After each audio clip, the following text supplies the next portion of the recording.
dalka Koonfur Afrika waxa ku nool Soomaali tiro badan kuwaas oo ka soo barakacay gudaha dalka Soomaaliya. Muwaadiniinta Soomaalida markay soo gaartay gudaha dalka South Africa ma helaan sharciyo balse waxa jirto sharci qaxooti ah kuwaas oo loogu talagalay inay ku joogaan gudaha Koonfur Afrika. Soomaalida ku dhaqan South Africa markay ay raadiyaan sharciyadani waxay u maraan dhibaatooyin fara badan marka qaar waxa dhacda in la dhaca budad. Waxa maanta banaanbaxyo waaweyn ka dhaceen afafka hore wasaaradda arrimaha gudaha Koonfur Afrika kuwaas oo Soomaalida ay ku dalbanayeen in loo fududeeyo sharciyadaasi dalku jooga ah oo aan lagu safri karin. Waxa kaloo jirta dhalinyaro fara badan waddanka South Africa dib ugu noqonaya dalka Soomaaliya oo markoodii hore ugu soo carray dhibaatooyinka ka jiray. waxa soo ifbaxaya Soomaalida doonaysa inay kaga noqoto waddanka South Africa in la diidan yahay inay dib ugu noqdaan dalkooda hooyo iyo qaar kale oo ku jira xabsiyo. dhalinyaro fara badan ayaa laga soo celiyay gegada diyaaradaha Johannesburg oo noqotay meesha ugu badan ay ka safraan Soomaalida. dhalinyaro laga soo celiyay airportka Johannesburg iyagoo doonaya inay kaga dhoofaan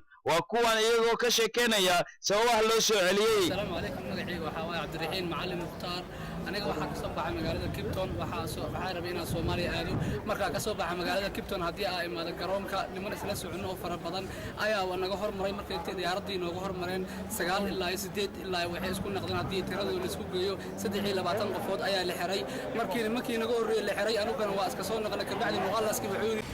magacaygu waxa la dhahaa Ali Maxamed waxaan ka soo baxay magaalada Cape Town ka soo raacay markaa garoonka ku soo degay waxaan sheegay in macnaha rag badan oo iga soo horeeyay oo in lagu xiray telefoon sidaas awgeed anagana waxaan leedahay macnaha meeshaan ragii oo iga soo horeeyay waa lagu xiray waana meelo ka noqda waxaan naga soo noqday hoolka naga soo qabtay waxaan naga soo celiyay magaalada Joburg naga soo celiyay والله معناها dadkii waxay xiriiraan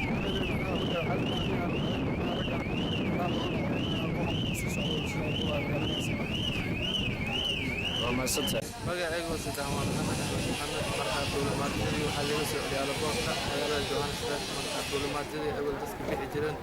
oo go'oomyada iyo waxaas ku bixi jireen waa la joojiyay markaa ma fahamsano macnaha oo loo joojiyay marka waxaa la doonayaa yiri baasaboor kale baasaboor la doonayaa yiri marka duulimaadada sida u bixi jireen waa la xanimo Soomaaliya xanibaad baa saaran marka dhowr qof baa la soo celiyay marka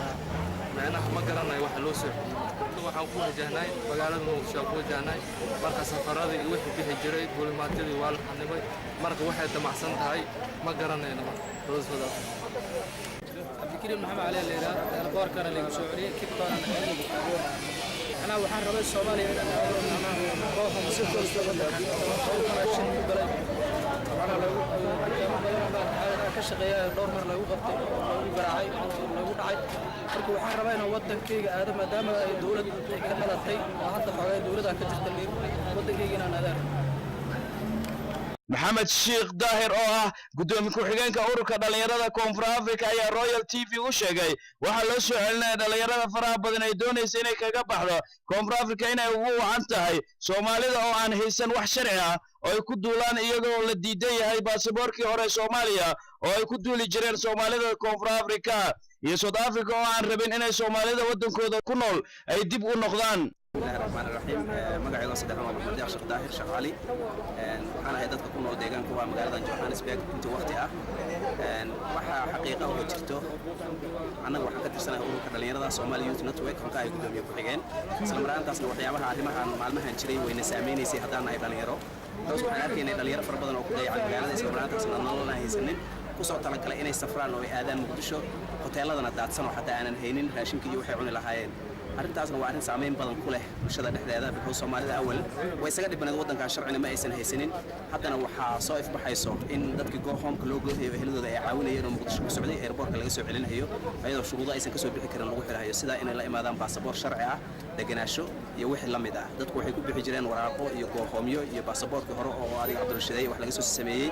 wax inta badan aanan xaqiiqo ahayn bay ku bixi jireen tii waa la isaga dabiyimid sabab keentayna lama oga laga yaabo inay Soomaalida dhexdeeda isjaajuustay dadkina airportka laga soo wada celinaya kulligood ayagoo la leeyahay la imaado dokumentiya sax ah la dhihi kara dabcan haddana waxa kale oo xaqiiqo ah waxaad arkaysaa 70 qof oo hal duulimaad ku baxayso oo hal dokumenti wadato warqad wada goohoon bay wataan baasaboorkii hore oo Soomaaliya X oo dhacay bay wataan isla mar ahaantaana hal problem bay wada sheeganayaan kulli marka waa la dhihi karaa sharciyan xataa markay dawladda u fiiriso waa ku qaldan yihiin dadka taas oo waxaa la rabaa dadku inay dokumentiyo kala duwan ku baxaan iyo duruufo kala duwan laakiin haddii aad aragto 70 qof waa hal flight raacayso isla markaantaasna hal dokumenti wadato dadku way isweydiinayaan su'aashaas oo waxaan waa qalad waa isdhihi karaan anagu waxaan dareemaynay maalin inuu xirmi doono programkan maanta ayaana la joogaa maalintii dadkina hadda waxay u baahan yihiin dokumenti sax ah